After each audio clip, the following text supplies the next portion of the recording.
The beggar woman was crying on the sidewalk and asked a stranger for a kiss. She had no idea that the man was actually a millionaire in disguise. The unexpected request left the businessman in shock, and what happened next became the talk of the entire town.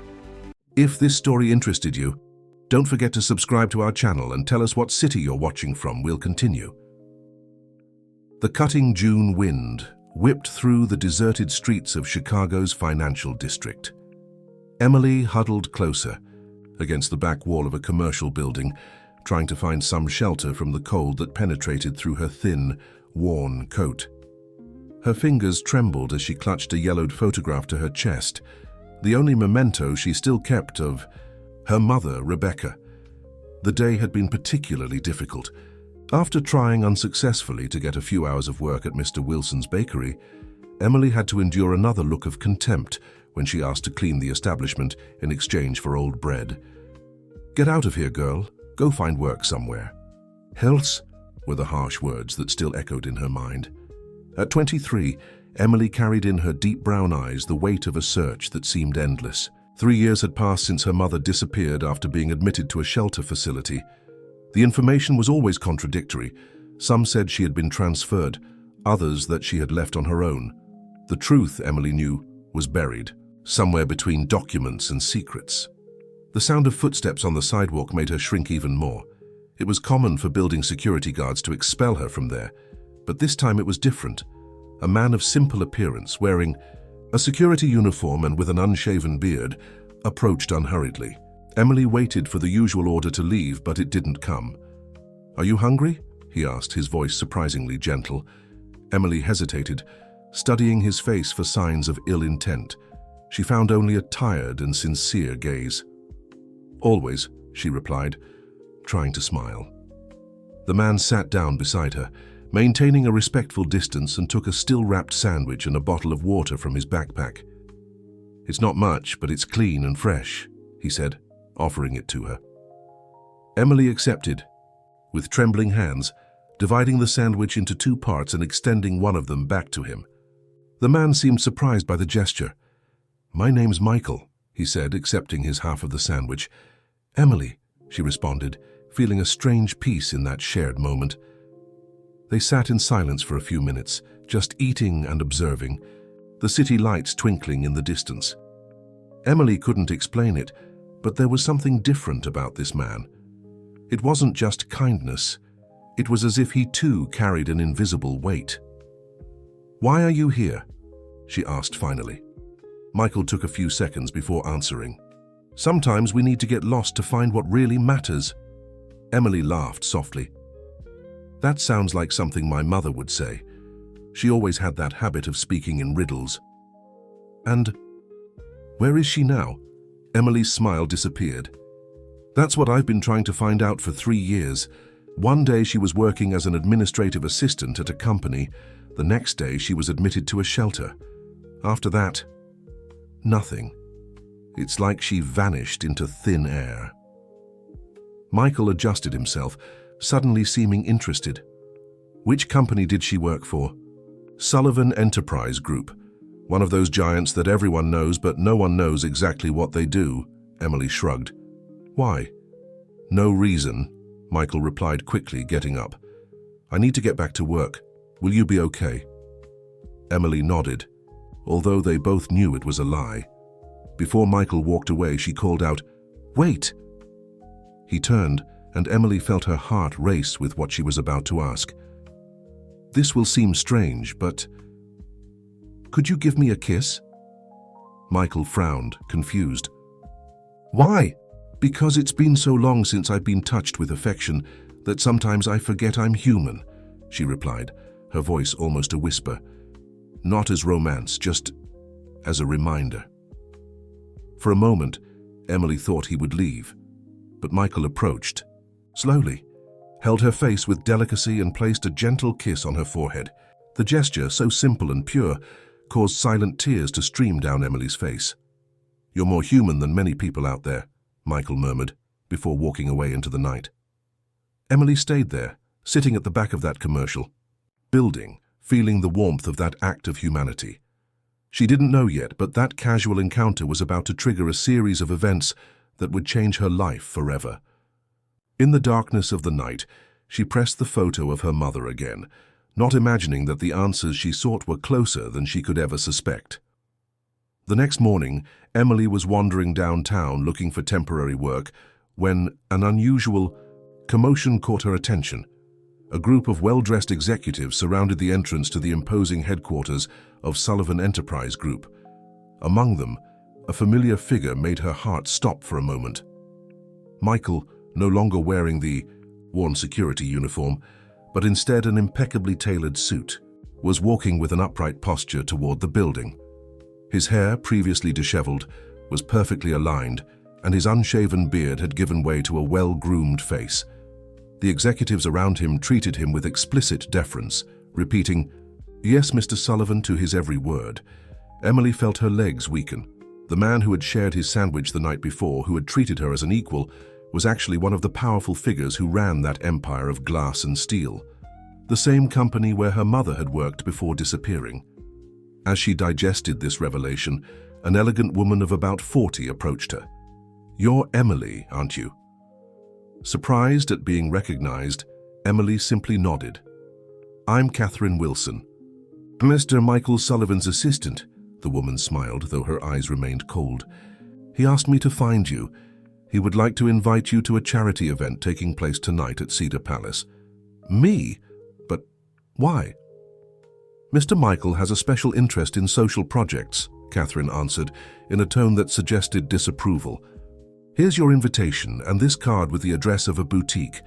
Choose something appropriate to wear. Everything has been arranged."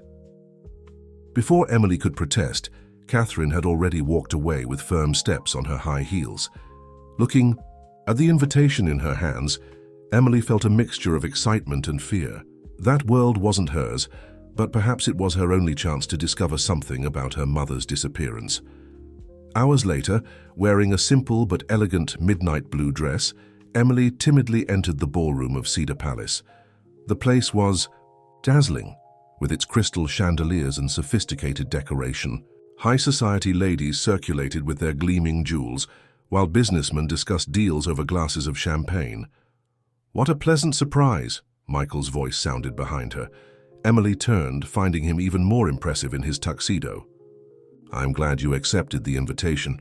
Why didn't you tell me who you were?" she asked, trying to control the tremor in her voice. "Because last night, for the first time in a long time, someone saw me as a person, not as a title or bank account," he answered with sincerity. "It was refreshing." "Michael, darling," a female voice interrupted the conversation. Catherine approached, intertwining her arm with his with studied naturalness. "Aren't you going to introduce me to your guest?" "Catherine, this is Emily." "Emily, you've already met Catherine, my ex-fiancée and current executive assistant." Catherine's smile faltered for a moment. "Ex-fiancée, current assistant and eternal friend, right, darling? By the way, Emily, what an interesting dress. It must have been difficult to find something in a luxury boutique that matched your style." Emily felt her face burn, but before she could respond, Catherine raised her voice. "Did you know that our young guest was found sleeping on the streets? Michael really has a heart of gold, always rescuing lost causes." An uncomfortable silence settled around them.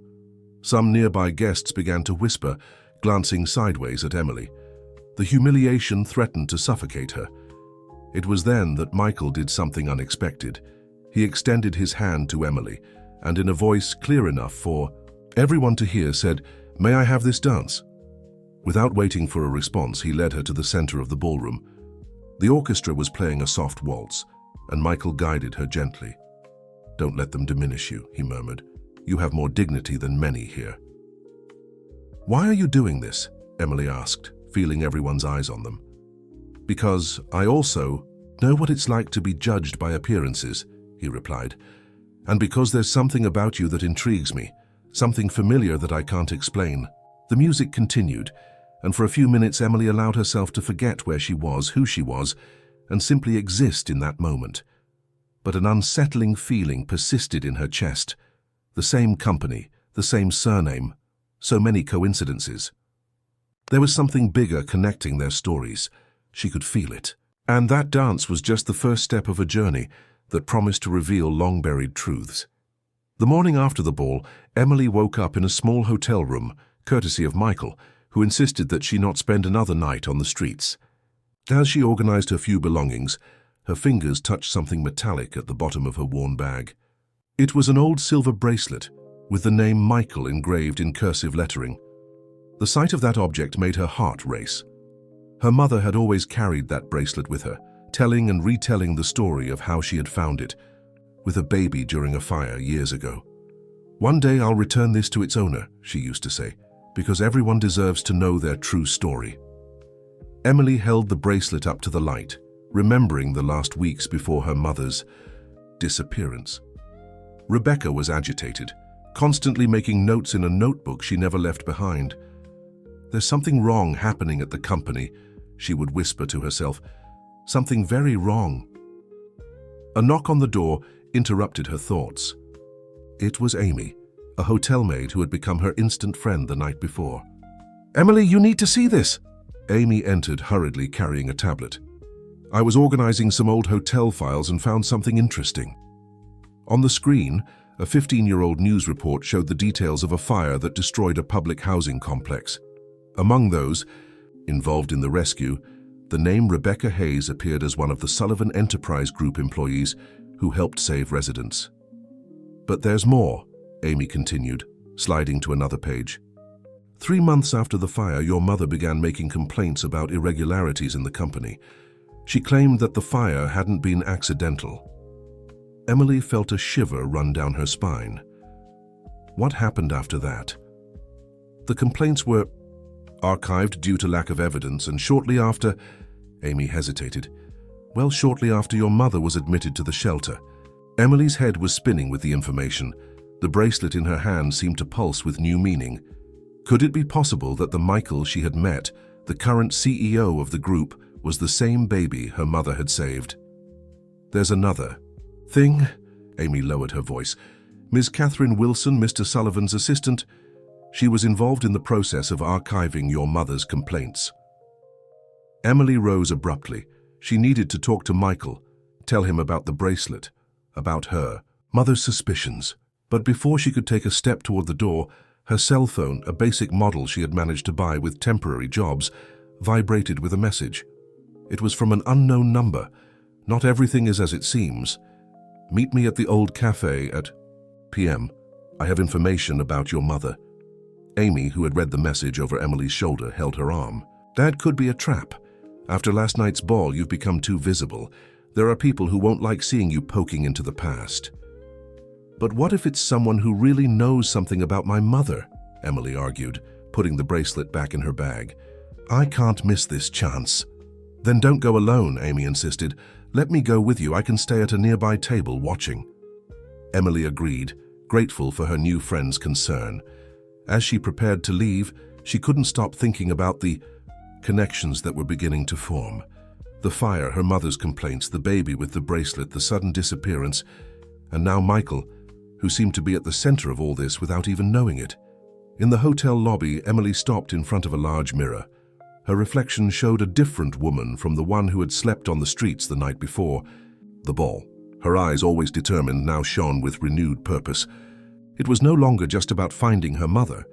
It was about discovering a truth that someone had tried to bury 15 years ago. "You look worried," said the hotel messenger, an elderly gentleman who was observing her. "Sometimes the truth is frightening," she replied, more to herself than to him. The gentleman smiled kindly. "But it can also be liberating, my dear, liberating." Emily nodded, heading for the exit. The old cafe was just a few blocks away, on a quiet downtown street. As she walked, she felt the weight of the bracelet in her bag as a constant reminder that some stories need to be told, no matter how long it takes or how many secrets need to be revealed. The old cafe was a peculiar establishment, with its walls covered in dark wood and black and white photographs that told the city's history. Emily arrived a few minutes before the scheduled time, choosing a table near the window that allowed her to observe both the entrance and the street. Amy, as agreed, sat discreetly in an opposite corner of the cafe, pretending to read a book, while keeping a watchful eye on the events. The aroma of freshly brewed coffee filled the environment, mixing with the soft murmur of conversations around. Punctually at 3 o'clock, a middle-aged woman entered the cafe. Her grey hair was tied in an elegant bun, and her eyes scanned the environment with a mixture of caution and determination. Upon locating Emily, she walked directly to her table. "You're just like your mother," said the woman, sitting down without ceremony. "I'm Rachel Fields, former secretary to Michael Sullivan's father." Emily felt her heart accelerate. "You knew my mother?" "I knew her. And more than that, I helped her gather evidence about irregularities in the company." Rachel lowered her voice. "Rebecca wasn't crazy, as they tried to make everyone believe. She discovered something big, something that involved misappropriation of funds intended for social projects." "Why are you telling me this now?" Rachel sighed, taking an envelope from her purse. "Because I saw you dancing with Michael at the ball. The way he looked at you, it's the same way his father looked at your mother years ago." Emily frowned, confused. Rachel continued. "Frank Sullivan, Michael's father, and your mother had a brief but intense relationship. That's how she got the job at the company. But when Rebecca discovered the irregularities, love turned into a threat." "Wait," Emily interrupted, her mind processing the information. "Are you saying that Michael's father and my mother were the lovers?" Rachel completed. "And there's more. On the day of the fire at the housing complex, Rebecca wasn't there by chance. She had discovered that the fire was deliberate, part of a scheme to displace residents and allow the construction of a luxury development." Emily felt her hands trembling as she opened the envelope that Rachel had handed over. Inside, she found old photos of her mother with Frank Sullivan and a series of documents with numbers and annotations. "Your mother saved Michael from the fire without knowing he was Frank's son," Rachel continued. "She only discovered later when she found the bracelet with his name. That's when she began to investigate deeper." "And what happened to her?" Emily asked, her voice barely above a whisper. "Officially, she had a nervous breakdown and was admitted for treatment. But the truth is that Catherine Wilson, who was already Frank's right hand at the time, orchestrated the entire internment process. She was always obsessive about power and saw Rebecca as a dual threat, both to the company and to her relationship with Frank." A waiter approached to take their orders, causing Rachel to momentarily fall silent. When he moved away, she leaned forward, her eyes fixed on Emily. "I'm telling you this because Michael is running the same risk your mother ran. He started asking questions about the company's past, about his father's questionable decisions. Catherine is nervous, has been acting strangely. I'm afraid she might try to do to him what she did to Rebecca." Emily glanced instinctively at Amy, who remained vigilant at her observation post. "Why should I believe you?" Rachel smiled sadly. "Because I was silenced too. I was removed from my position right after your mother's disappearance, but before that she gave me something." Rachel took a small flash drive from her pocket. "Here's everything your mother discovered. Numbers, dates, names, and most importantly, proof that the fire was planned." Before Emily could take the flash drive, Rachel pulled it back slightly. "But be careful, Catherine has eyes and ears everywhere. After the ball, she started investigating your past. She's looking for something to use against you, just as she did with your mother." Emily felt a chill run down her spine. The pieces of the puzzle were starting to fit together, forming a frightening picture. Her mother hadn't disappeared. She had been deliberately removed for representing a threat to powerful people. And now, 15 years later, Emily was about to follow the same steps, unearthing truths that someone had worked very hard to keep hidden. The day after the meeting at the old cafe, Emily couldn't get Rachel's revelations out of her head. The flash drive weighed in her pocket like lead, loaded with truths that could change everything. Determined to investigate further, she arranged a meeting with Michael in a public park, a neutral and safe place for the conversation they needed to have. Michael was already waiting for her on a secluded bench, wearing casual clothes that made him look more like the man she had met that night at the back of the building. Upon seeing her, his face lit up with a genuine smile. "We need to talk," Emily said, sitting beside him. Without preamble, she took the silver bracelet from her bag. Does this mean anything to you? Michael took the jewelry with trembling hands, his eyes widening in recognition. Where did you get this? My mother kept it for 15 years. She found it with a baby she saved from a fire at the Riverside Heights housing complex. Michael's face paled. I always knew I had been rescued from that fire, but I never managed to find out who saved me. My father, he never wanted to talk about it. Your father had many secrets, Michael, and my mother discovered some of them. For over an hour, Emily shared with Michael everything Rachel had revealed. The relationship between Frank Sullivan and Rebecca, the discoveries about the criminal fire, the investigations her mother conducted in secret. With each word, Michael seemed to sink deeper into his own world of doubts and revelations. That would explain a lot, he murmured, more to himself than to Emily. Since I took over as president, I've found inconsistencies in various old projects, documents that don't match up, funds that disappeared without explanation. And Catherine, do you trust her? Michael ran his hand through his hair in a gesture of frustration. She was always by my father's side. She knows the company better than anyone. But lately what? She's been acting strangely, trying to control all my movements, all my decisions, and when I mention auditing old projects, she always finds a way to postpone it. Emily took the flash drive from her pocket. Here's everything my mother discovered. Numbers, dates, evidence of the company's involvement in the fire. But Rachel warned me that Catherine is investigating me, trying to find something to discredit me. Let me see that. Michael extended his hand for the flash drive, but Emily hesitated. How can I be sure I can trust you? Michael held the silver bracelet, his eyes meeting hers. Your mother saved me that day, and now 15 years later you appear in my life with the answers I've always looked for. I don't believe in coincidences, Emily. I believe in destiny. Before Emily could respond, her phone vibrated with a message from Amy. Urgent. Catherine just entered the hotel with 2 men. They're searching your room. We need to get out of here, Emily rose abruptly. Catherine is at the hotel going through my things. Come with me, Michael took her hand. I know a safe place where we can analyze these documents.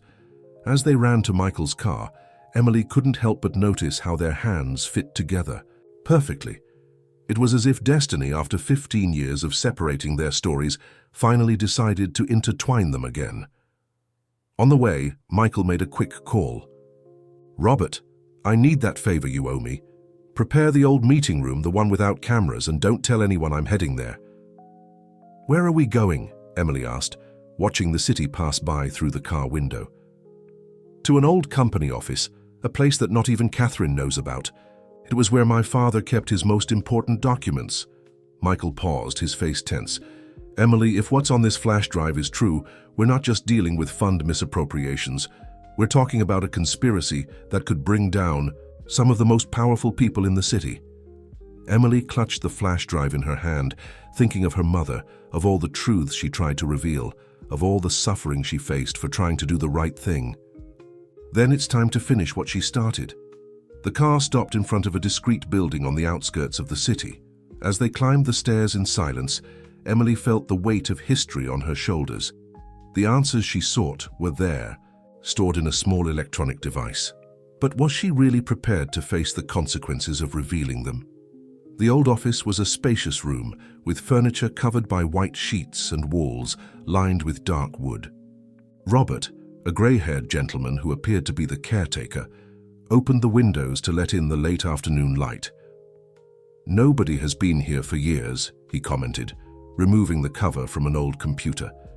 Your father used to spend hours in this room, Mr. Sullivan, especially after the fire. Emily and Michael exchanged meaningful glances.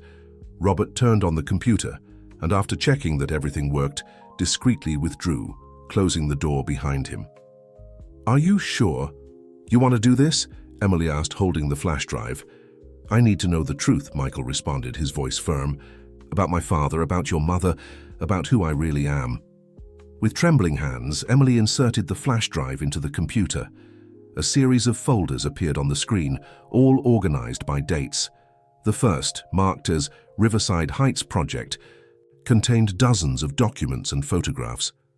"My God," Michael murmured, opening the first file. It was a land purchase contract, dated 3 months before the fire.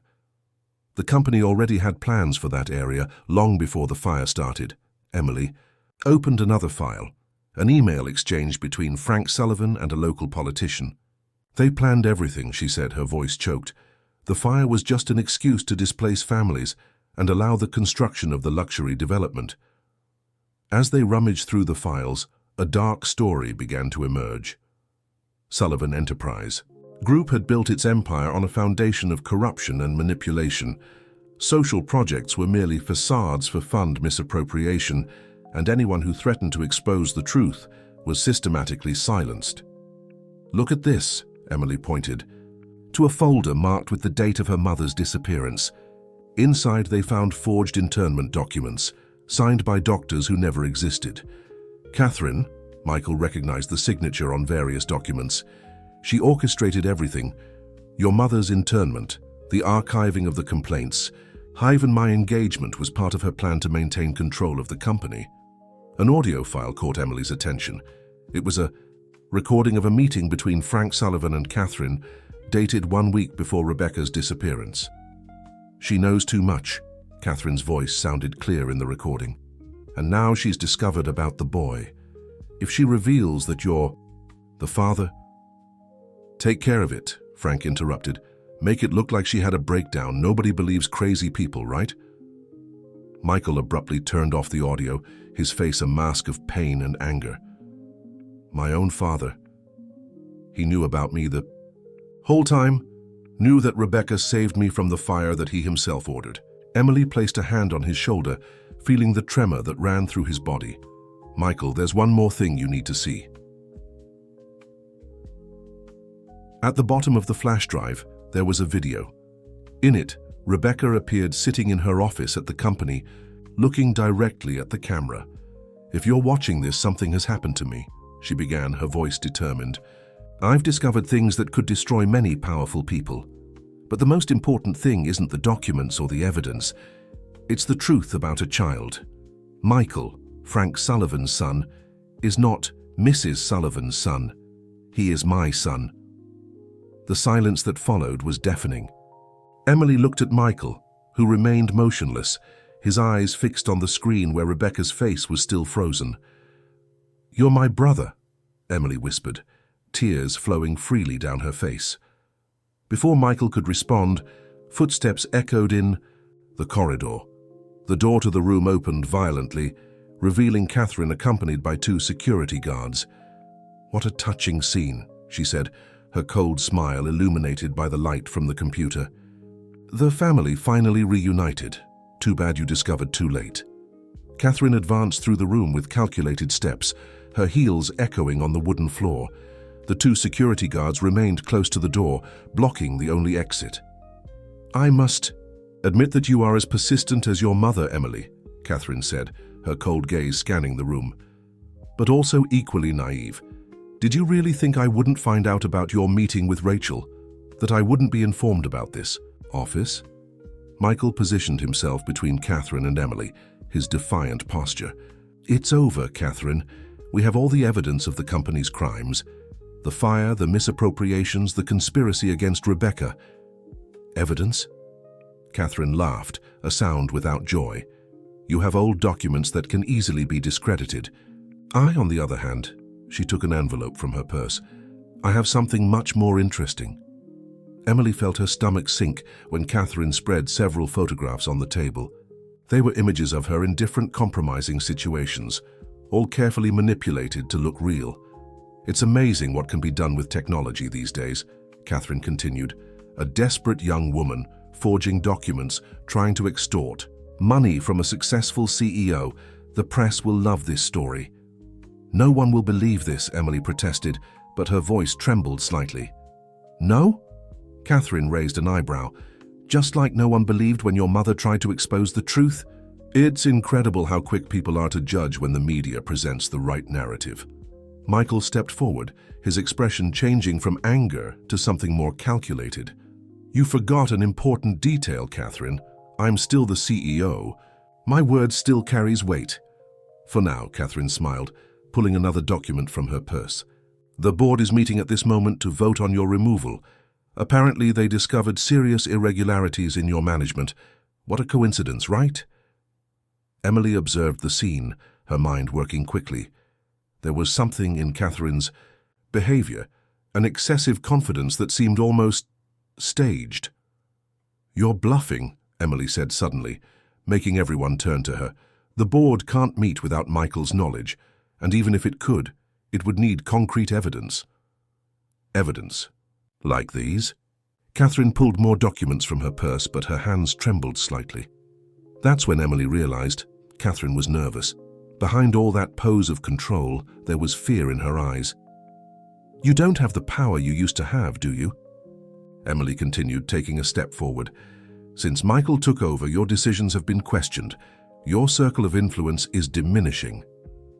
Be careful what you say, girl, Catherine hissed, but the tremor in her voice was evident.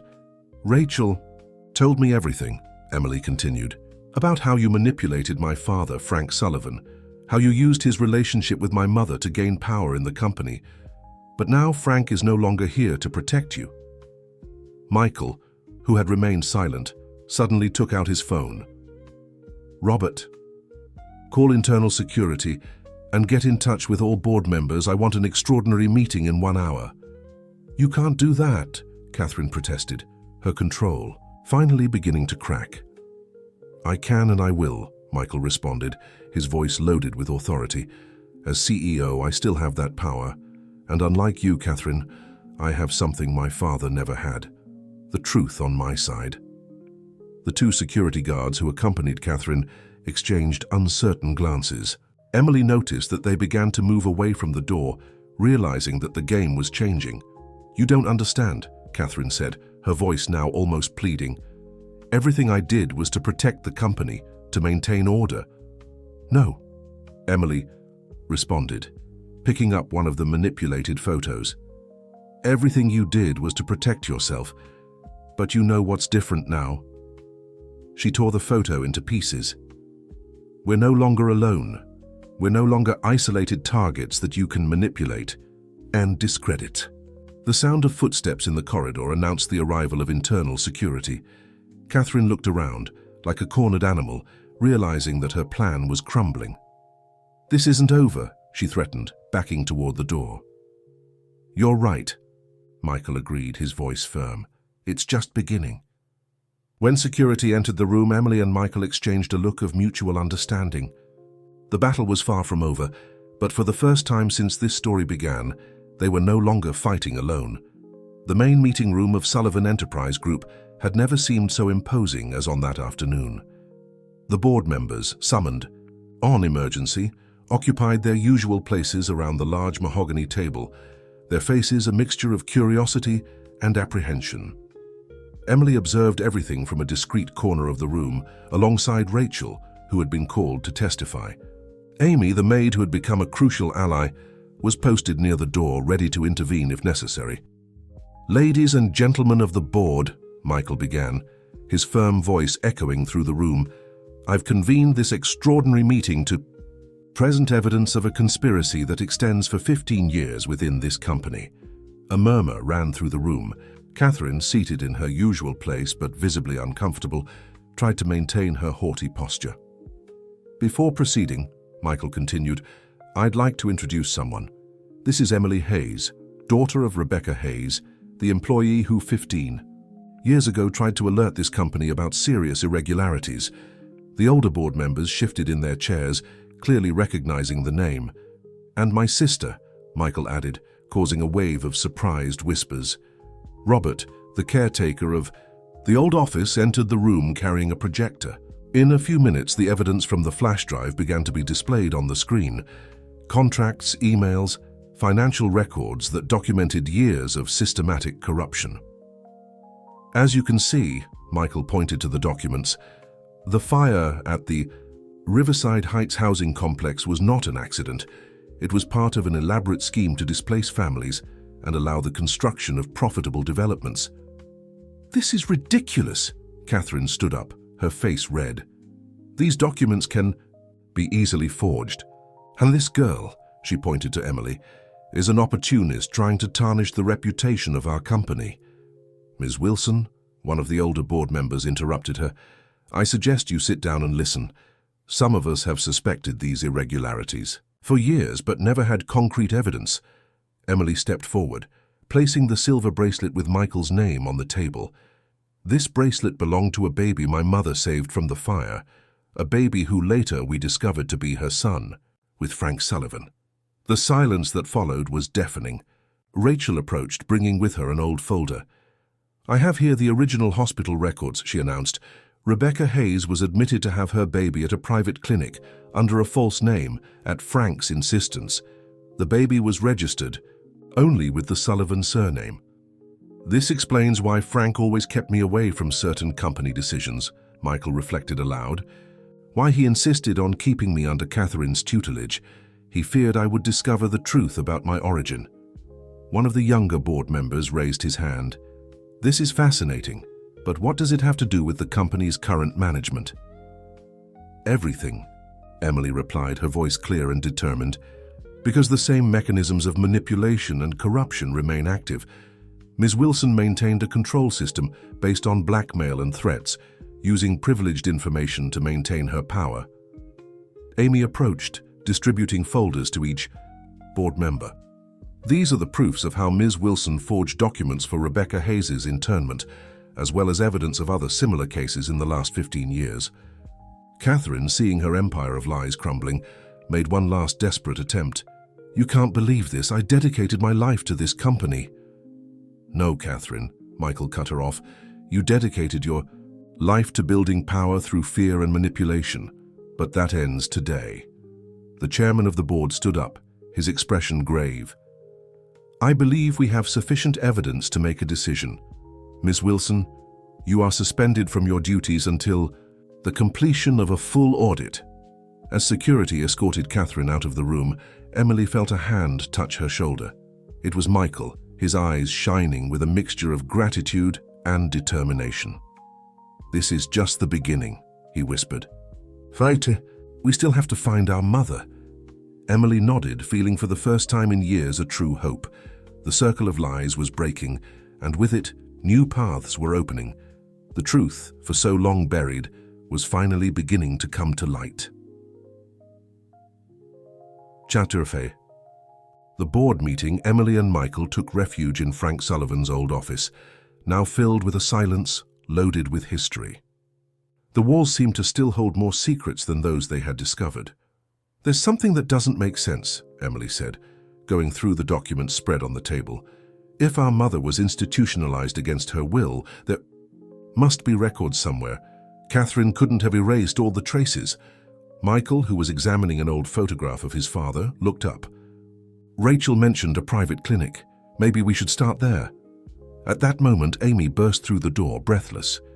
You need to see this. She was holding a yellowed envelope, apparently old. I found it hidden in a false drawer in Catherine's desk while security was emptying her office. Emily carefully opened the envelope. Inside was a series of receipts and a faded business card with the name Serene Haven Clinic. Wait, Michael approached, frowning.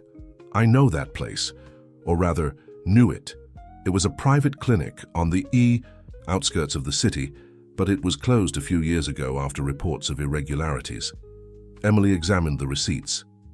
Look at this. Substantial monthly payments, all signed by Frank Sullivan, starting exactly on the date my mother disappeared. They weren't internment payments. Rachel, who had remained silent until then, approached. They were payments to keep Rebecca hidden. The clinic served as a front for a much larger scheme. How do you know this? Michael asked, surprised. Rachel sighed deeply before responding. Because I was also part of the scheme in the beginning. I was the one who helped Catherine find the clinic.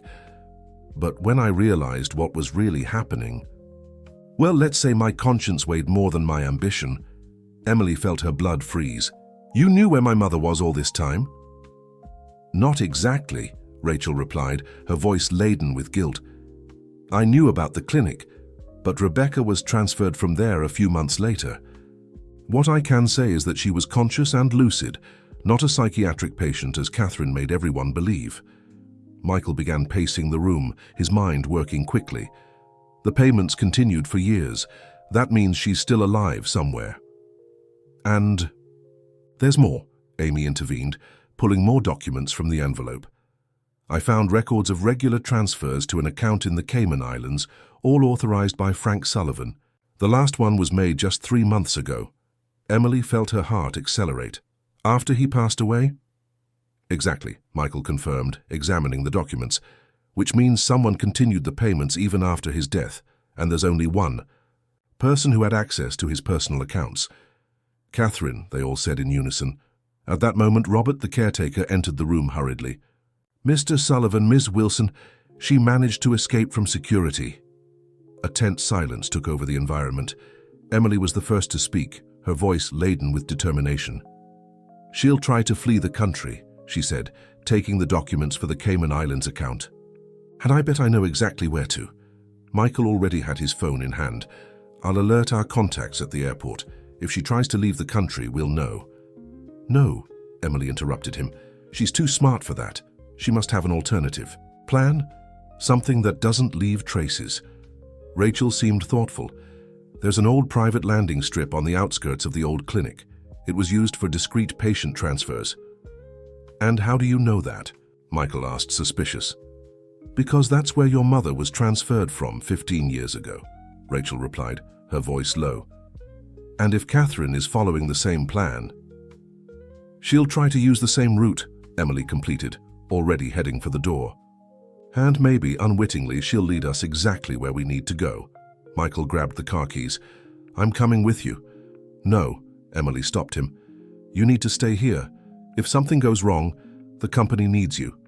Besides, she smiled slightly, I think it's time I finish what our mother started. Before anyone could protest, Emily had already left the room, carrying with her not just the documents but 15 years of unanswered questions. Night was falling over the city, and somewhere between shadows and secrets, the answers awaited her. The road leading to the old Serene Haven clinic wound through dark hills, illuminated only by the headlights of the car Amy was driving, with Emily in the passenger seat. The night sky was heavy with clouds, promising an imminent storm. Are you sure you don't want me to call for backup? Amy asked, maneuvering the vehicle through another sharp curve. Emily shook her head, her eyes fixed on the road ahead. The more people involved, the greater the chance Catherine will notice we're following her. We need to be discreet. The improvised GPS on her cell phone indicated they were approaching their destination. The old clinic had been built in an isolated area, surrounded by dense vegetation that now grew wild and neglected. There, Emily pointed to a pair of headlights disappearing down a secondary road, almost completely hidden by vegetation. Amy skillfully guided the car onto the same path, maintaining a safe distance. The dirt road led to a clearing where, even in the darkness, it was possible to make out the contours of a small hangar. Look, Amy whispered, pointing to a car parked in the shadows. It's the same model Catherine uses.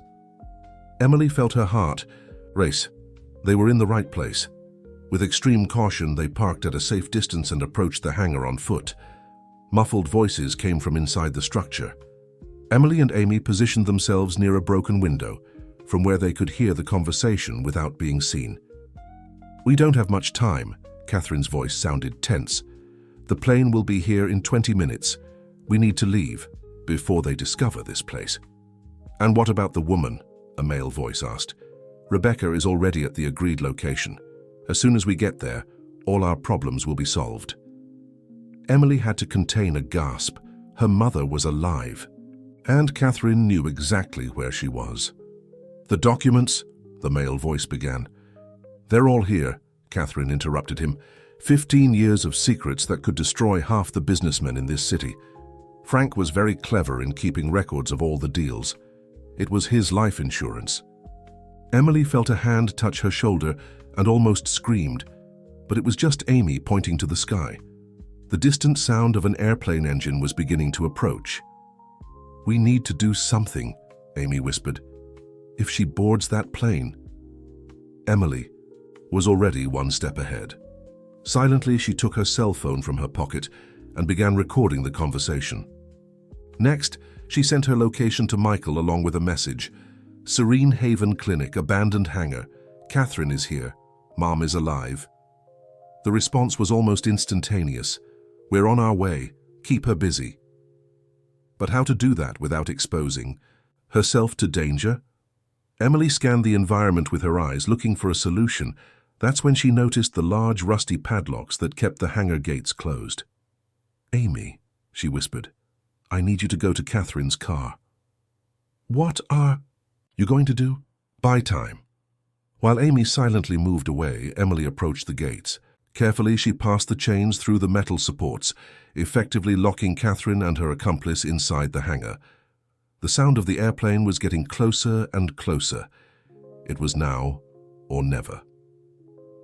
Emily went around to the main entrance of the hangar and, staying in the shadows, called out loudly, Looking for something, Catherine? The silence inside the hangar was absolute. Then, hurried steps in her direction. Who's there? Catherine demanded, her voice betraying nervousness. Someone. Who knows all your secrets? Emily replied, silently moving to another position. Including where you hid my mother all these years. A metallic noise indicated that Catherine had tried to open the gates. How? Emily, you little meddler. Not as meddlesome as you, right? 15 years manipulating people, destroying lives. And for what? Power? Money? You don't understand anything, Catherine shouted, her voice echoing through the empty hangar. Everything I did was to protect the company, to protect the legacy your father built. Liar, Emily retorted. You only protected yourself. You used Frank's secrets to stay in power, to control Michael, to keep my mother away. The sound of the airplane was deafening now. Emily could see its lights approaching the improvised runway. It's too late, Catherine laughed, a hysterical sound. In a few minutes, I'll be out of the country and you'll never find your precious mother. That's when headlights from several cars illuminated the clearing. Michael had arrived with the police. Are you sure about that, Catherine? Emily asked, finally coming out of the shadows. Because I think your travel plans have just been cancelled. The police? Lights transformed night into day, illuminating the abandoned hangar with a blue and red intermittent glow. Catherine, cornered, looked frantically around, like a trapped animal. It's over, Emily said, approaching cautiously. Hand over the documents and tell us where our mother is. Michael emerged from the darkness, accompanied by 2 police officers. His face was tense, but determined. Catherine, you have one last chance to do the right thing. A bitter smile formed on Catherine's lips. The right thing? What do you know about doing the right thing? I dedicated my life to this company, protected its secrets, kept everything running while Frank what? Michael interrupted her, his voice laden with emotion. While he hid that I was his son. While he ordered a housing complex to be burned down. While he kept my real mother away. The man who was with Catherine tried to take advantage of the distraction to escape, but Amy, who had positioned herself strategically, blocked his path. 2 police officers immediately detained him. You don't understand, Catherine continued, her voice now almost pleading. Frank wasn't the man you think. He had a dark side, an obsession with power that consumed him. Rebecca, she was the only one who could reach him, make him see beyond business. And that's why you kept her away? Emily asked, taking another step forward. No, Catherine shouted, surprising everyone. I protected her. Frank was out of control after the fire. When he discovered Rebecca had evidence against him, he wanted to silence her permanently. A heavy silence fell over the hangar. The distant sound of the plane that was supposed to rescue Catherine diminished until it completely disappeared. So I made a deal with her, Catherine continued, her haughty posture finally crumbling. She would hand over all the evidence, and in exchange, I would guarantee her safety. The internment plan was my idea, a way to get her off Frank's radar. Emily felt her legs weaken. You're saying that your mother agreed to disappear to protect herself, Catherine completed. But she did so under one condition, that I ensure you were safe, Emily. That's why I always kept you close, even if at a distance. All those times you managed to get small jobs, temporary shelters, it wasn't a coincidence. Michael approached Catherine, his eyes shining with contained anger. "And why did you keep the scheme going after my father passed away?" "Because the secrets didn't go with him," Catherine replied, taking a folder from her purse. "These documents don't just compromise Frank Sullivan. They reveal a network of corruption that involves half the powerful businessmen in this city, if they came to light." "That's why you tried to remove me from the presidency," Michael concluded. "It wasn't just about power, it was about keeping these secrets buried." Emily took the folder from Catherine's hands, who offered no resistance. "Now you're going to tell us where our mother is." Catherine looked long at Emily and Michael, as if seeing them truly for the first time. "She's on a farm in rural Vermont, a place called Serene Valley. Frank never knew, but I bought the property in the name of a shell company. Rebecca lives there under the name Clara Sullivan." Amy, who had remained silent, approached with her cell phone in hand. "I just confirmed it. The property exists and is registered in the name of New Horizon Enterprises." Emily felt tears streaming down her face. 15 years of searching, of doubts, of loneliness, and her mother was alive, just a few hours away. "Why are you telling us all this now?" Michael asked Catherine. "Because I'm tired," she replied, her voice surprisingly soft. "Tired of carrying secrets that aren't mine, and because—" She hesitated, looking at Emily. "Because your mother was right about one thing. Some truths need to come to light, regardless of the cost." The police officers approached to escort Catherine, who offered no resistance. Before being taken away, she turned one last time to Emily and Michael. "On the farm, look for the old oak tree near the creek. Rebecca usually spends afternoons there painting. She never stopped thinking about you, never stopped waiting for this moment." As Catherine was led away, Emily and Michael looked at each other, united not only by the blood they shared, but by the truth that had finally been revealed. Dawn was beginning to insinuate itself on the horizon, promising not just a new day, but a new beginning for everyone. The morning sun tinged the sky with golden hues as Emily, Michael, and Amy began their journey to Vermont. The car moved smoothly along the highway, leaving behind the turmoil of the previous night and the years of secrets that had finally been revealed. "I still can't believe it," Amy commented from the back seat, leafing through the documents Catherine had handed over. "This whole story, it seems so real."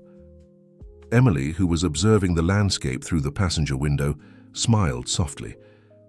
"The most surreal thing is thinking that she's been alive all this time, waiting for the right moment." Michael, focused on driving, nodded. "Our mother must have suffered a lot, having to move away from everything and everyone to protect herself. And to protect us," Emily added, instinctively touching the silver bracelet on her wrist. "I think I now understand why she always said that sometimes we need to get lost to find what really matters." The journey continued for several hours, the urban landscape gradually giving way to verdant fields and gentle mountains. When they finally saw the sign indicating Serene Valley, Emily felt her heart accelerate. The farm was larger than they had imagined. A two-story main house painted in light tones stood in the center of the property, surrounded by well-tended gardens and ancient trees. In the background, a creek meandered through the property, its crystalline waters reflecting the sunlight. "The oak," Michael pointed to a majestic tree near the creek. And there, sitting on a rustic bench beneath its branches, was a gray-haired woman concentrating on a canvas. Emily felt her legs tremble. I don't know if I can." Michael held her hand. "Together," he said simply. Amy stayed behind, giving them the moment they needed. Slowly, the siblings walked toward the oak, their steps echoing softly on the grass. The woman must have heard their approach because she stopped painting. For a moment, she remained completely still, as if fearing that any movement might make that moment disappear. "Mom?" Emily called, her voice barely above a whisper. Rebecca turned slowly, her eyes, the same deep brown eyes as Emily's, immediately filling with tears. "My children," she said, rising with trembling hands. There. Was no need for more words. In a few steps, they were in each other's arms, 15 years of absence dissolving in an embrace that seemed to want to make up for all the lost time. "Forgive me," Rebecca sobbed, holding the face of each one in her hands.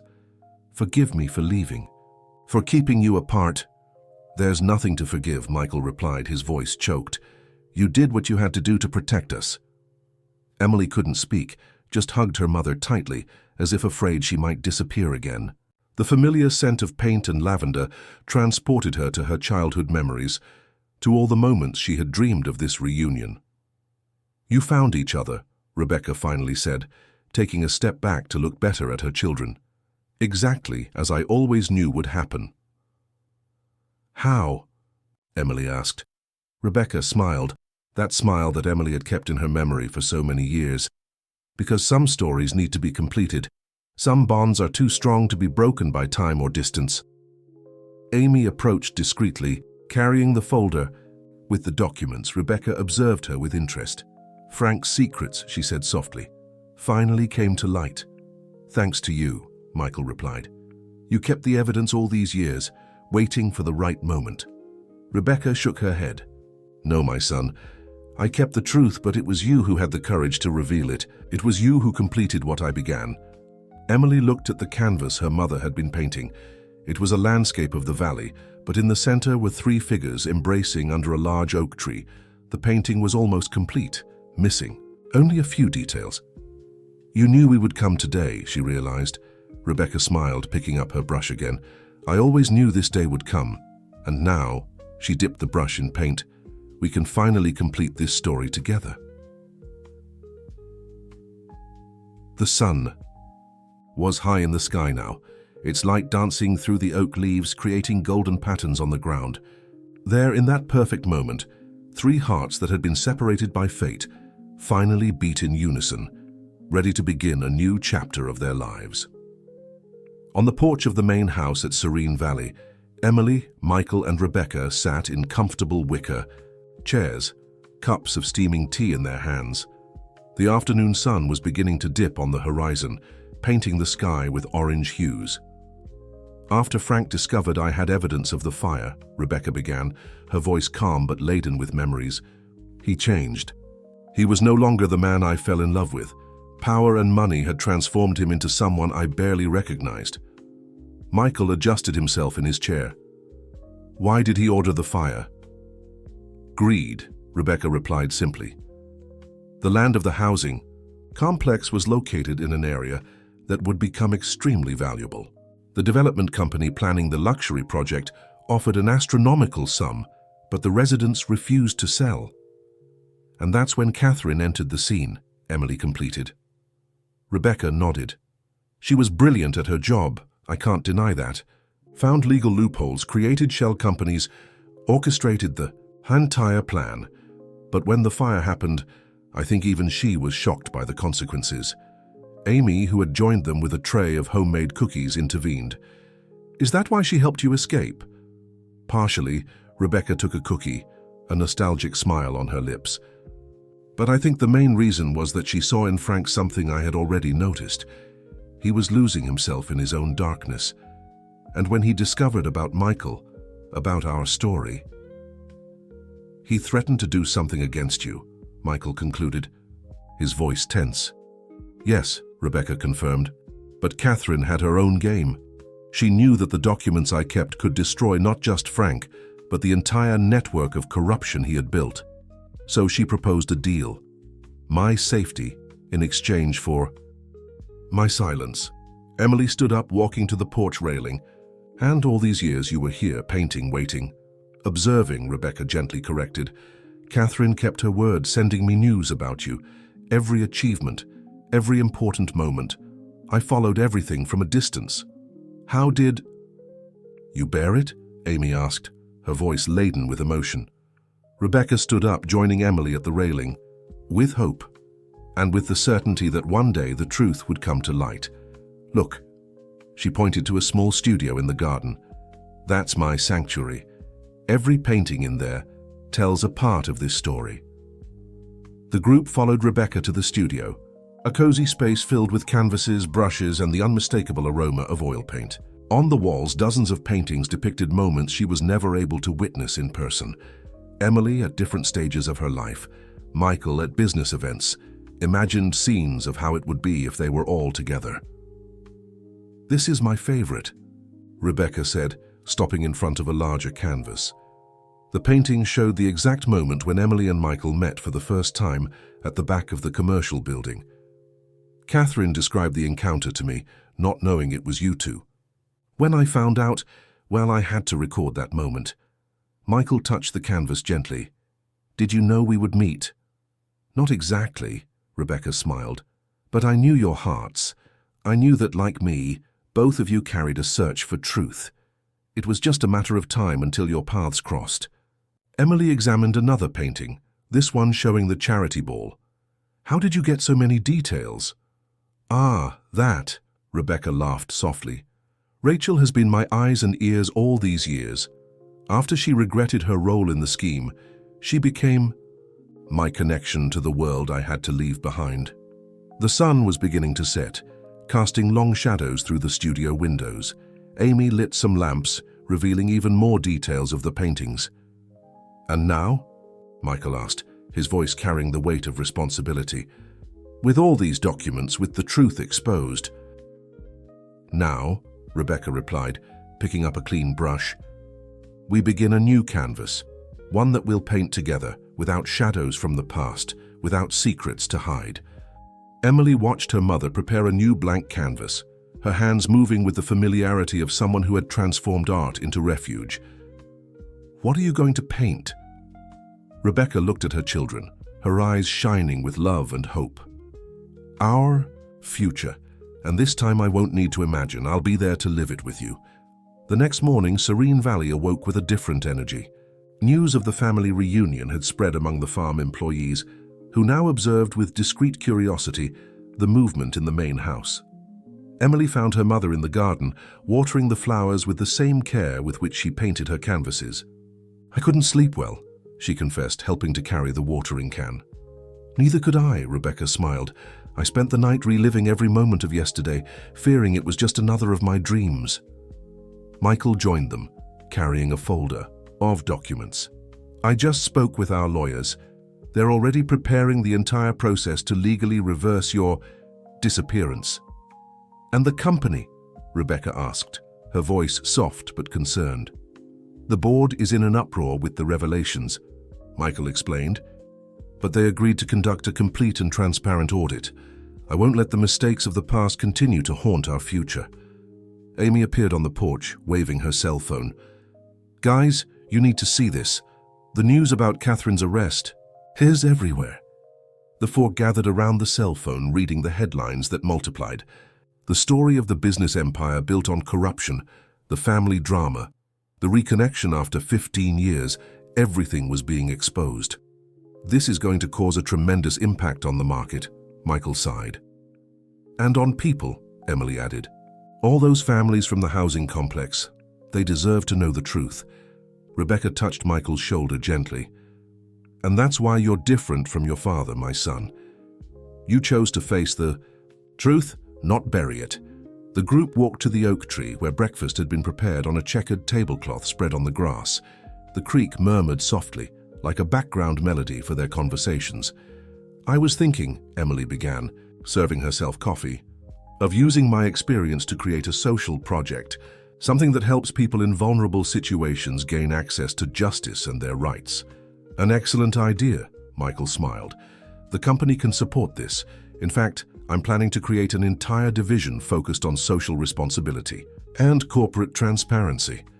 "And I can help," Amy offered. "After everything we've been through, I realized I want to do more than just work in a hotel." Rebecca observed the interaction with teary eyes. "You know what moves me the most? Seeing how each of you has transformed your pain into purpose." "We learned from the best," Emily smiled, hugging her mother. "And what about you?" Michael asked. "Will you continue here at Serene Valley?" Rebecca looked around at the gardens she had cultivated, at the studio where she had kept her memories in the form of art. "This place was my refuge for 15 years, but now I want to be where you are." How about a middle ground? Emily suggested, you keep the farm as your space for art and peace, but also have a place in the city close to us. And you can transform the studio into an art school, Amy added enthusiastically. Imagine how many people could benefit from your classes, from your story. Rebecca considered the idea, her eyes shining with new possibilities. Transforming a hiding place into a space for expression and healing, there's a poetry in that. Michael discreetly checked his watch. I need to return to the city today. There's a lot of work ahead at the company. I should go too, Emily sighed. I need to organize my things, start planning the project. But we'll be back on the weekend, the siblings said in unison, making everyone laugh. Rebecca got up, walking to her easel that she had brought near the oak tree. You know what I like most about painting? That each brushstroke, each color, each shadow and light are part of something bigger. Alone they're just elements. Together they tell a story. She began to work on the blank canvas, her hands moving with confidence. That's how I see our family now, no longer fragments separated by distance and secrets, but a complete work, full of colors and possibilities. The sun rose in the sky, promising another bright day at Serene Valley. Under the ancient oak, 4 people, no, a family, shared not just a breakfast, but the certainty that the future, despite being uncertain, would be faced together.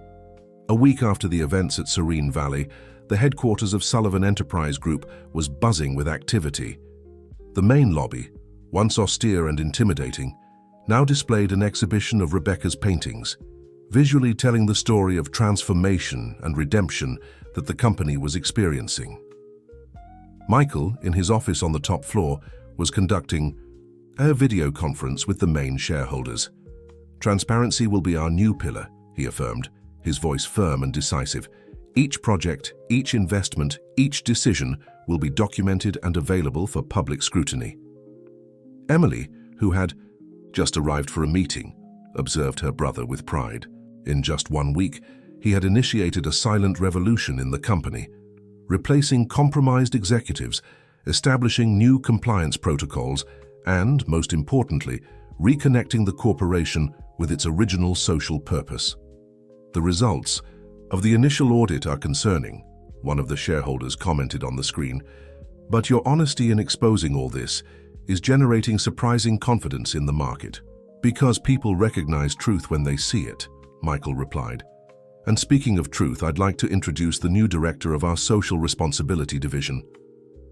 Emily entered the camera's field of vision, smiling confidently. Good morning, everyone. As some of you may already know, I spent much of my life on the other side of the social line. I experienced firsthand the consequences of corporate decisions without social conscience. Now I intend to use that experience to create real changes. The presentation that followed detailed the ambitious project Emily had developed, a legal and social support program for vulnerable communities, starting precisely with the former residents of Riverside Heights. We can't change the past, she explained, but we can create a different future. Each family affected by the fire will receive not just financial compensation, but also real opportunities for a fresh start. After the video conference, the siblings shared a moment of contemplative silence, observing the city through the panoramic window. Mom would be proud, Emily commented, smiling. She is proud, Michael corrected. By the 18 away, how was her move to the new apartment? Perfect. She transformed one of the suites into a mini studio. She said that way she can paint both in the city and at Serene Valley. Amy entered the office carrying a stack of documents. After leaving the hotel, she had taken the position of executive assistant to Emily, proving herself indispensable in organizing the new project. The registrations for art classes at Serene Valley have already exceeded all expectations, she reported enthusiastically. Rebecca will need help to handle so many students. And that's not all, Emily added, picking up a newspaper on the table. Look at the article about Catherine. The article detailed how the former executive was cooperating with authorities, revealing an extensive network of corruption that went far beyond Sullivan Enterprise Group. Even more surprising was her decision to donate a large part of her personal assets to social causes. "I think she finally found her redemption," Michael commented. "We're all rediscovering ourselves," Emily reflected. "It's like Mom always says, sometimes we need to get lost to find our true path." Rachel, who now occupied a position of special consultant in the company, entered the room with an enigmatic smile. "Sorry to interrupt, but I thought you might like to see this." She turned on the office television, tuning to a news channel. The report showed images of Serene Valley, where dozens of people, adults and children, were participating in an outdoor art class, with Rebecca at the center. "Art is healing," Rebecca was saying in the interview. "Each brushstroke is a chance to retell our story, to transform pain into beauty, fear into hope." The camera panned across the students, many of them former residents of the housing complex, now finding in art a way to process their own traumatic past. "Look at that," Amy smiled. "From a solitary refuge to a center for social transformation, who would have thought?" Emily felt tears in her eyes as she watched her mother, so radiant, so alive, doing exactly what she had always dreamed of, using her art to touch lives. "You know what's most incredible?" Michael asked, his voice soft. "How each piece of this story, as painful as it may have been, brought us exactly where we needed to be." Rachel nodded, thoughtful. "Sometimes the universe has a strange way of fixing things, of transforming tragedies into opportunities for healing." Through the office window, the afternoon sun bathed the city in golden tones, very similar to the colors that Rebecca used in her canvases.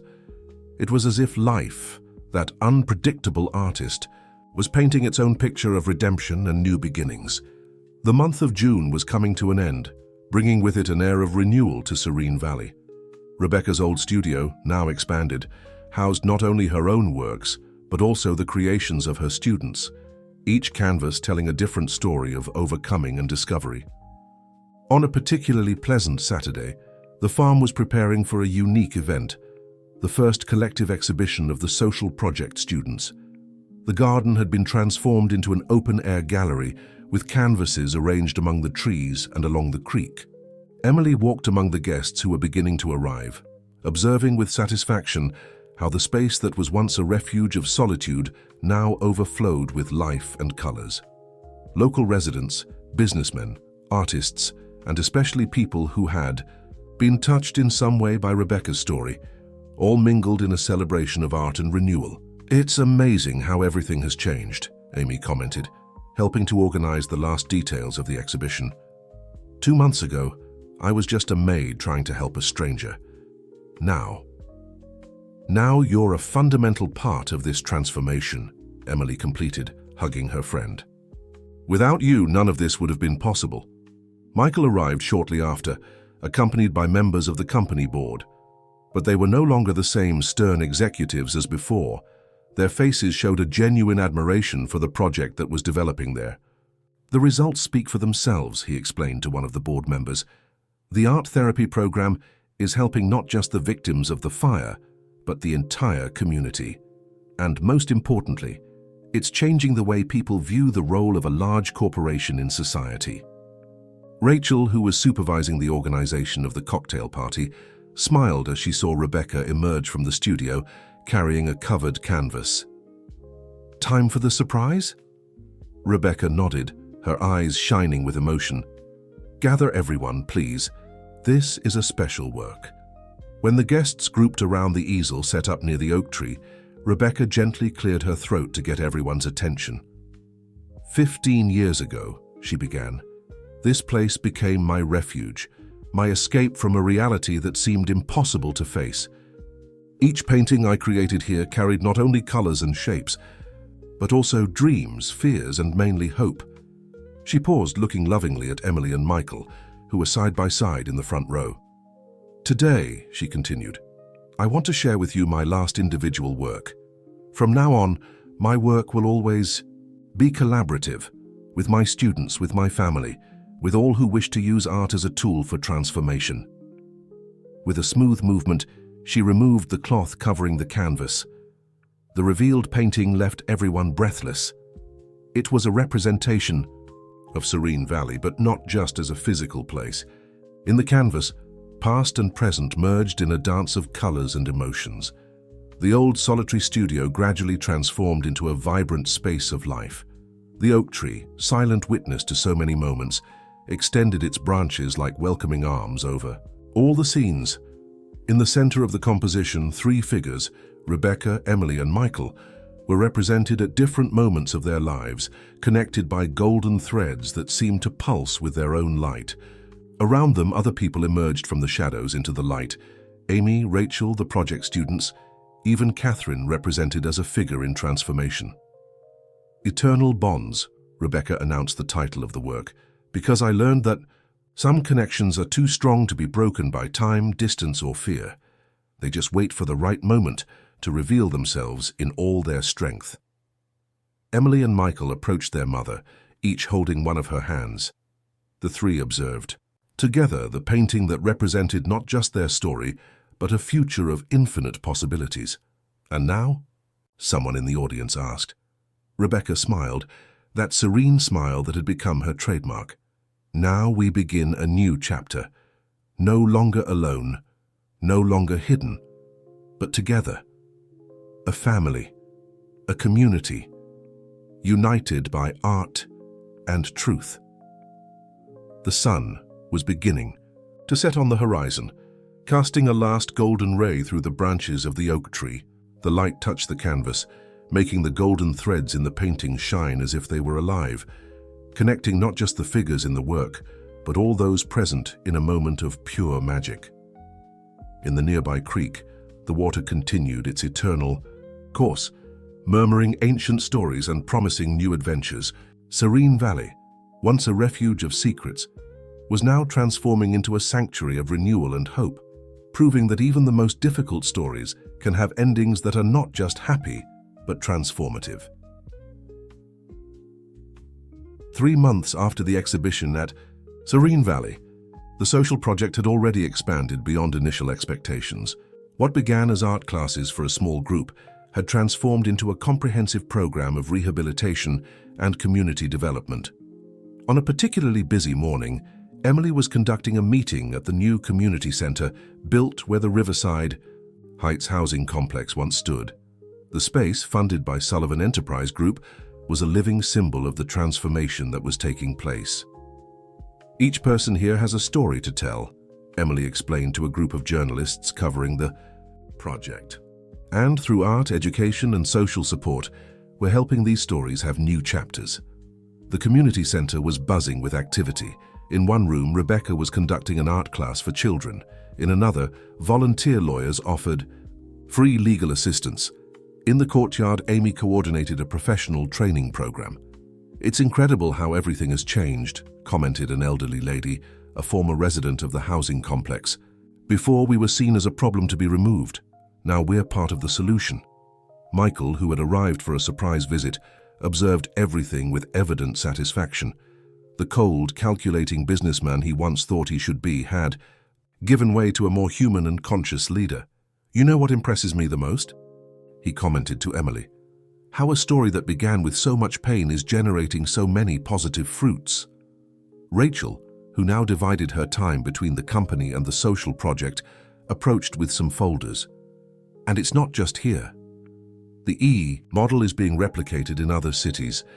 Companies from all over the country are reaching out to us wanting to learn how to implement similar programs. At that moment, Rebecca left her class, her face stained with paint and a radiant smile on her lips. Her classes had become so popular that she now had a team of assistants, all trained in her first group of students. You need to see this, she called excitedly, leading everyone to the art room. The walls were covered with paintings, each telling a different story of overcoming. But what stood out most was a collective mural in the center of the room, where each student had contributed a piece of their story. This is our most recent project, Rebecca explained, her eyes shining with pride. Each person paints not just their individual story, but how it connects with others. It's a web of experiences, of lives that intertwine. Emily felt tears in her eyes as she recognized in a corner of the mural the reproduction of the scene of her first meeting with Michael. The image, painted by one of the youngest students, perfectly captured The mixture of vulnerability and hope of that moment. This is how change happens, Amy reflected, observing the mural. Not all at once, but small gestures, small stories that connect, forming something bigger. A commotion at the entrance of the center drew everyone's attention. Catherine, who had recently been granted conditional release, was standing at the door, visibly nervous. Can I come in?" she asked hesitantly. The silence that followed was broken by Rebecca, who walked to her with firm steps. For a moment, everyone held their breath, remembering the complicated history between the two women. "Of course you can," Rebecca responded softly. "This is a place for new beginnings."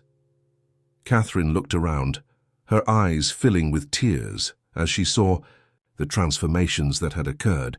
"I didn't know. I couldn't imagine something like this would be possible." "None of us imagined," Michael intervened. "But that's the beauty of true change. It surprises us, challenges us to be better." Emily observed the scene with a mixture of emotions. There were all the people who had been part of her journey: her mother, her brother, Amy, Rachel, and even Catherine, each transformed in their own way by truth and the power of forgiveness. "Would you like to know about the project?" Rebecca asked Catherine. "We're always in need of volunteers." The former executive nodded timidly and soon was involved by Amy in an enthusiastic explanation about the different programs offered. "It's funny," Emily commented to Michael as they observed the group, "how life has this way of coming full circle, and how sometimes we need to get lost," and Michael began, "to find what really matters," Emily completed, smiling. The morning sun streamed through the windows of the community center, illuminating the colorful mural and the people who were there, each carrying their own story of transformation. In the air hovered the certainty that this was not an ending, but just the beginning of something much greater. Autumn came to Serene Valley, painting the trees with golden and reddish tones, creating a landscape that seemed to come directly from Rebecca's canvases. On that special afternoon, the farm was preparing to celebrate the first anniversary of the family's reunion. The old oak tree, silent witness to so many important moments, now served as the setting for an intimate party. Rustic tables had been arranged under its branches, decorated with wildflowers and miniature paintings made by the project's students. Emily walked through the space, adjusting details here and there, when she found her mother sitting on her favorite bench contemplating the creek. "What are you thinking about?" she asked, sitting down beside her.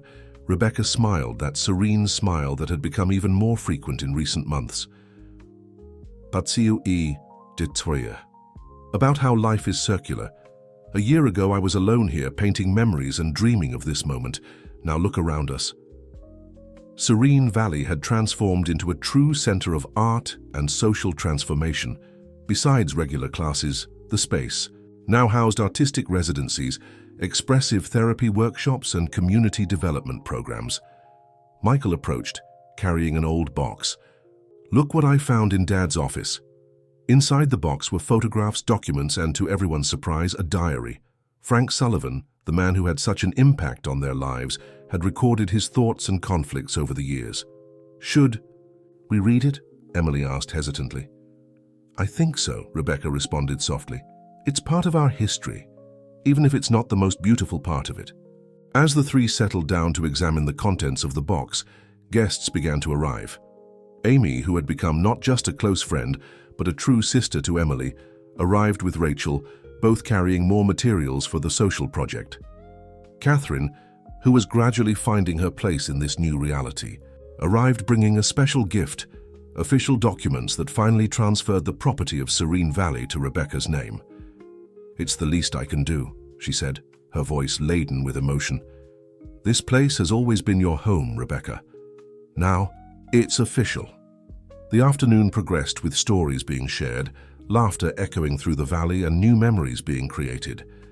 The project students, who now formed an extended family, presented a special exhibition, portraits of all those involved in the story, painted in a style that mixed techniques learned from Rebecca with their own artistic interpretations. "Look," Michael pointed to a passage in Frank's diary.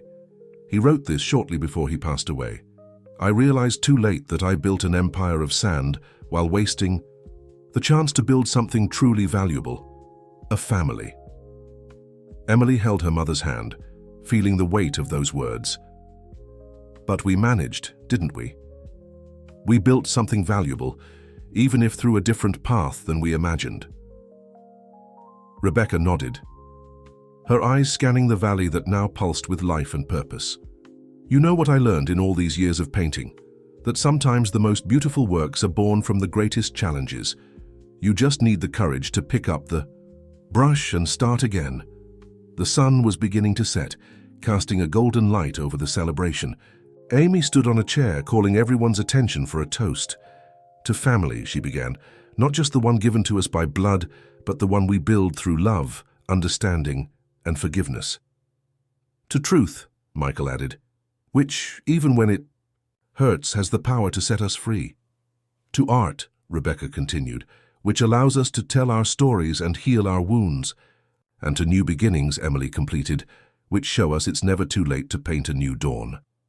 The glasses clinked in celebration, while Serene Valley, bathed in the twilight light, seemed to embrace all present in its welcoming warmth.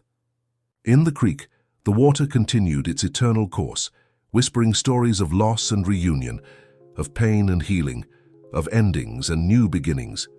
And under the old oak tree, a new blank canvas waited to receive the colors of the future, a future that, now everyone knew, would be painted not with inks of loneliness and secrets, but with the vibrant colors of love, truth, and hope. Spring had arrived with all its force at Serene Valley, bringing with it not just flowers and vibrant colors, but also a new energy that seemed to pulse through the entire property. In the old studio, now transformed into a thriving art school, Rebecca was preparing for a special occasion. "Are you sure you're ready?" Emily asked, helping her mother organize a series of canvases covered with cloths. Rebecca smiled, that serene smile that now carried not just peace, but also the satisfaction of someone who finally found their place in the world. "More than ready, my daughter. It's time to share the final chapter." The space had been carefully prepared for the occasion. Between easels and work tables, chairs were arranged in an intimate semicircle. Gradually, people began to arrive. Michael, Amy, Rachel, some older students of the project, and even Catherine, who now actively participated in the company's social initiatives. "Welcome," Rebecca began, her soft but firm voice filling the space. "For 15 years, this studio was my refuge, my confessional, my healing space. Here I transformed pain into colors, absence into art, loneliness into hope." She walked to the first covered canvas. "But today I'm not here to talk about the past. I'm here to reveal the future I see for this place, for our family, for all of us." With a smooth movement, she removed the cloth from the first canvas. The painting showed Serene Valley seen from above, but not as it was, rather as it would be. A complex of buildings harmoniously integrated with nature, each dedicated to a different form of artistic expression and healing. "This is the expansion project for the Art Center," Michael explained, rising to stand beside his mother. "A space where art, education, and social transformation meet." Emily approached too, carrying a folder of documents. "We already have interested partners, not just from the private sector, but also educational institutions and social organizations." "But it's not just about physical structure," Rebecca continued, unveiling the second canvas. This showed faces, dozens of them, some recognizable among those present, others yet to come. It's about people, about stories that need to be told, wounds that need to be healed, dreams that need to gain colors and shapes.